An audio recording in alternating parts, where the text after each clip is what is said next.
Ya, selamat malam dan selamat datang kembali di konten Mikey Ball. Ya, kali ini gue mau kasih kalian preview untuk match day minggu ini. Dimana untuk match day minggu ini ya gue nggak bisa kasih preview terlalu banyak karena ya lawan-lawannya juga bisa dibilang contoh untuk EPL ya EPL terlepas dari masalah yang mereka sedang hadapi sekarang ini ya pertandingannya ya kayaknya udah one sided, harusnya one sided ya, jadi ya gua sih nggak gitu ngelirik sih, tapi gua akan bahas sedikit. Tapi ada yang seru, nah itu ada di Serie A sama di La Liga. Nah ya itu yang dimana satu pertandingan dari masing-masing liganya itu cukup gue bisa bilang bakal seru. Oke, jadi langsung aja kita bahas. Kalau untuk EPL sih kayak hmm, Leeds lawan Arsenal. Ya Arsenal gue harus bilang ya Arsenal harus membuktikan diri lagi bahwa mereka bisa konsisten dalam segi permainan. Ya karena nggak apa ya nggak cukup gitu loh lu cuma menang lawan Spurs sama West Ham tok gitu doang, karena lu terbukti ngelawan tim-tim top 3 sekarang ini nggak bisa berbuat banyak gitu, mentalitasnya tuh kelihatan banget cupu gitu. Gue bilang masih cupu gitu, akhirnya jadi banyak kesalahan yang terjadi gitu. Dan juga lawan Everton lebih-lebih yang aduh Everton ini mainnya tuh aduh jelek maksimal gitu, padahal udah unggul duluan tapi aduh kalau salah pak pasang pemain ya itulah akibatnya gitu. Dan ya gue harap Arteta nggak masang Tierney ya. Kalau Bukayo Saka gue masih agak 50-50 sih, tapi kalau Tierney nggak, karena lawannya Leeds di mana Leeds akan main sangat terbuka. Dan ya Bielsa nggak punya cara lain, ya emang dia main terbuka aja lawan siapapun, termasuk lawan City kemarin di mana mereka dibantai 7 gol tanpa balas. Ya ini kan Bielsa juga kepala batu juga, jadi gue rasa dia akan tetap main terbuka. Ya kalau dia akhirnya gue jadi main bertahan pun ya gue rasa harusnya sih Arsenal bisa unggul atas Leeds gitu, karena ya kalau mereka contoh Leeds main bertahan yang mana gak akan terjadi, di mana Leeds akan tetap main terbuka. Ya nyuri satu gol aja Leeds akan main terbuka lagi, yakin, karena mereka harus nyuri apa nyuri momentum lagi gitu. Apalagi kalau Leeds di apa ya mainnya terbuka, itu memberi kesempatan untuk Arsenal melakukan counter attack lah. At least counter attack mereka benar-benar punya space yang cukup gitu. Makanya gue bilang Tierney gue harap tidak dipasang karena akan sangat menghambat Arsenal. Gue sih akan condong ke Nuno Tavares, karena Nuno Tavares mau walaupun skill masih ya nggak gitu mentereng gitu ya, dalam artian nggak gitu menonjol, tapi at least dia lebih berani lah untuk lari, untuk sprint, untuk masuk ke dalam. Jadi ya kalau momen apa ya para pemain Arsenal ini form of the day-nya bagus, ditambah juga pasang pemainnya bener dari Arteta, gua rasa Arsenal mestinya unggul sih gitu.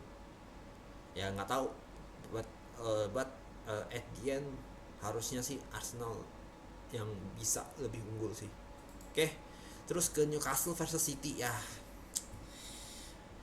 Ya Newcastle ya mainnya juga jelek ini, dan City yang lagi on fire gak perlu dibahas, pasti City yang jelas akan unggul.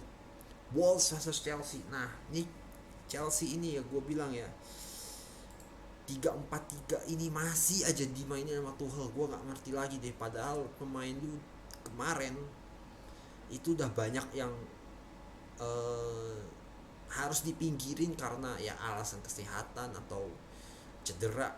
ya apapun itulah. Dan 3-4-3 ini masih dipasang gitu. Ya gue ngerti gitu, Kante udah balik, tapi in this konteks gue masih paham gak dipasang karena ya masih cedera gitu, masih cedera, nggak terlalu mau ambil resiko terlalu besar lah gitu, karena baru sembuh dari cederanya. Nah cuman kelihatan banget kalau main 3-4-3 dari Chelsea gak ada penyeimbang. Berkali-kali gue ngomong penyeimbangnya tuh gak ada, yang mana itu dipegang cuman sama Jorginho, either Jorginho atau Kante, lebih-lebih Kante gitu. Nggak ada yang ngimbangin. Ya yang jadi penyeimbang lah ketika salah satu pemain tengah tuh ada yang ninggalin posisinya untuk ngebantu serangan contoh gitu. Nah ini yang hilang gitu, nggak ada yang nyimbangin di segi pertahanannya lah dari Chelsea. Makanya lebih-lebih mainnya kemarin juga aduh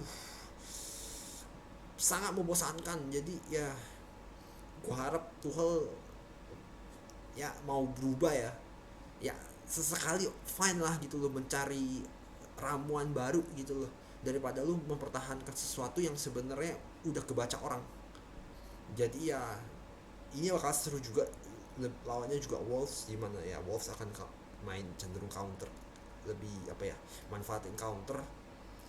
Nah ini jadi empuk nih buat Wolves, karena kalau mainnya kayak kemarin bukan gak mungkin celah dari lini tengahnya tuh dimanfaatin lagi, bakal diekspos lagi, dan ya itu bikin Chelsea bisa kerepotan sih ya.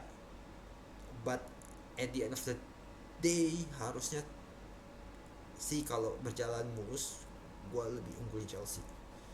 Nah terus kita ke Spurs lawan Liverpool. Nah Spurs lawan Liverpool ini ya gue nggak tahu sih Spurs kayak gimana mainnya, tapi yang jelas di bawah Conte sebenarnya udah mulai ada perbaikan, tapi ya somehow ya nggak kelihatan berubah secara apa ya, secara drastis gitu loh di bawah Conte. Dan lawannya Liverpool, yang dimana Liverpool ya juga lagi bagus-bagusnya gitu, walaupun kemarin mainnya juga aduh kurang banget dah gue bilang. Salah sama Mane itu lagi apa ya. Nah ini jadi masalah kalau mereka nggak connect kayak lawan Newcastle kemarin, ya susah juga gitu. Bisa apa ya, produktivitasnya tuh bisa seret lah, karena nggak ya supply bola kan untuk uh, lini serang rata-rata dari dua itu kan. Jadi ya itu harus dilihat sih sama Klopp bahwa yang dua pemain ini harus tampil maksimal dan harus connect satu sama lain, apa ya, sinergik lah dalam segi komunikasi. Nah kalau itu bisa dibenahi, atau ya mereka berdua lagi klop banget dari hal komunikasi, Liverpool akan apa ya, Liverpool lebih gue unggulkan. Oke. Nah karena nggak ada lagi di EPL, kita ke La Liga, Barca lawan LC. Nah gue nggak mau ngomong banyak karena harusnya sih kalau secara garis besar Barca bisa unggul ya, cuman kalau lihat materi pemainnya kayak kemarin gitu, makanya nggak yakin, bener-bener nggak yakin. Makanya Mosi tidak percaya gue terhadap Barca untuk musim ini masih berlaku sampai Mei nanti. Jadi ya gue mau wait and see aja untuk Barca, bagaimana tim ini berkembang di bawah Xavi. Nah ini yang seru buat gue, Sevilla versus Atletico Madrid.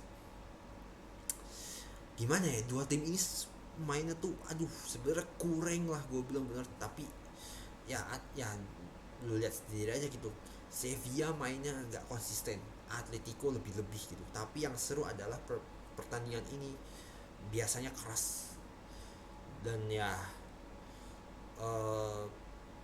akan jadi seru karena ya kedua tim ini kan mainnya bener-bener pragmatis banget ya. Nah ini kayak adu strategi dua tim ini aja buat gue gitu.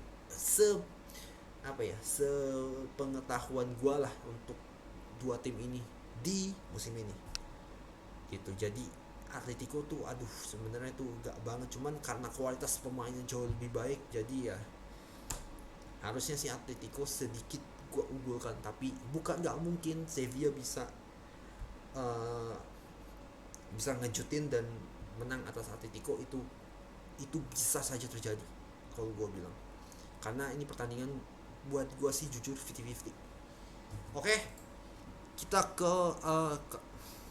ke Serie A. Itu ada Milan versus Napoli.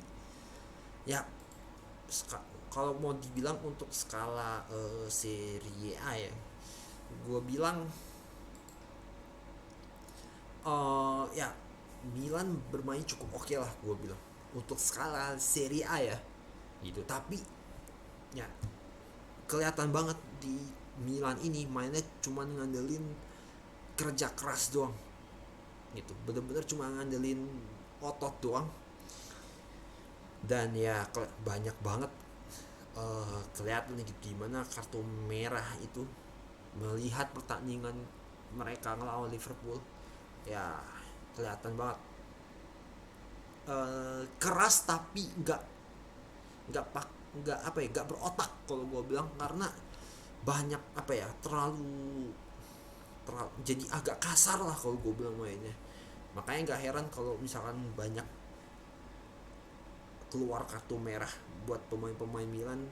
Itu akan jadi hal yang lumrah untuk musim ini kalau Pioli nggak benar-benar ngelihat itu ya, nggak fokus membenahi hal-hal kayak gini lah. Dan lawannya pun juga Napoli sebenarnya kalau gue lihat track recordnya fine, di awal-awal mereka cukup bagus mainnya, tapi menjelang pertengahan musim kelihatan lagi mereka masih sangat tidak konsisten gitu loh. Nah jadi ya ini sebenarnya pertandingan yang cukup besar buat Serie A. Dan uh, kalau kalau gue sih ngerasa ini pertandingan ya oke lah, fine lah, worth to watch gitu. Cuman gue rasa kalau dari segi kualitas pemain dari kualitas secara gameplay permainan tim, gue sih lebih unggulin Napoli. Gue lebih unggulin Napoli ketimbang AC Milan, karena Milan ini aduh apa ya, main main cuman modal badan doang gitu, nggak ada modal otak. Jadi apa ya, gampang banget dipermainkan lah gitu loh. uh, Setiap individu AC Milan kalau misalkan mereka buat kesalahan satu aja udah mostly harusnya kelar AC Milan ini. Oke, terus kita ke yang terakhir. Ini udah berapa menit ya gue? Oh udah 13. Oke, kita langsung ke terakhir. Gue mau bahas sedikit Bundesliga, Freiburg versus Leverkusen. Ini dua tim ini sebenarnya lagi apa ya, lagi melonjak banget lah performanya di musim ini, karena ya apa ya, mereka mampu bermain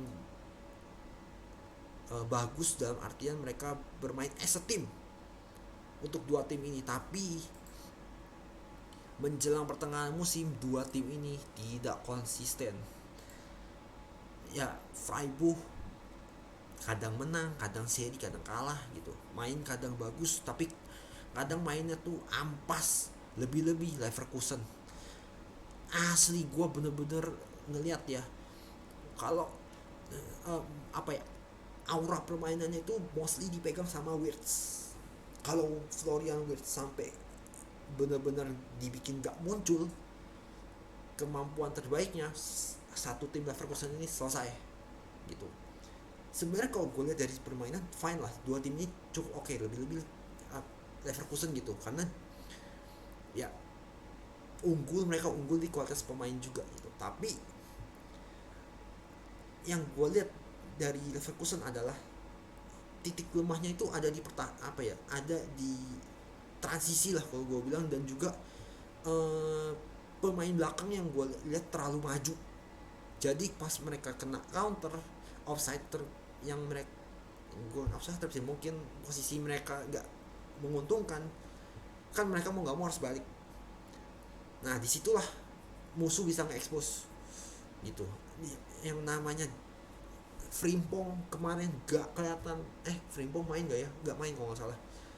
Yang di sisi kirinya Leverkusen kemarin lawan Frankfurt itu gak jalan sama sekali, bener. Wirtz gak kelihatan, bener-bener dijaga sama pemain tengahnya Frankfurt. Akhirnya kemampuannya gak kelihatan. Disitulah masalah Leverkusen dimulai. Nah kalau Freiburg pinter, harusnya Wirtz ini bener-bener bener-bener dijaga sepanjang pertandingan ini. Tapi gue ngeliat untuk pertandingan ini 50-50 kalau gue bilang. Asal Freiburg bisa memanfaatkan kelemahan Leverkusen yang kemarin terekspos banget lawan Frankfurt, harusnya Freiburg punya peluang untuk menang. Tapi kalau mereka performanya lagi so-so atau gak gitu bagus, gue cenderung akan ngunggulin Leverkusen. But yang jelas ini 50-50, dan analisa gue belum tentu benar. Jadi ini pertandingan cukup oke untuk kalian tonton. Oke, itu aja mungkin dari gue buat preview minggu ini, untuk matchday minggu ini ya. Terima kasih yang udah nonton, dan sampai ketemu di Mikey Ball berikutnya. Ciao. Gila ya, IPL sampai berkurang setengahnya lu, karena masalah yang sedang terjadi. FPL ku hilang poinnya.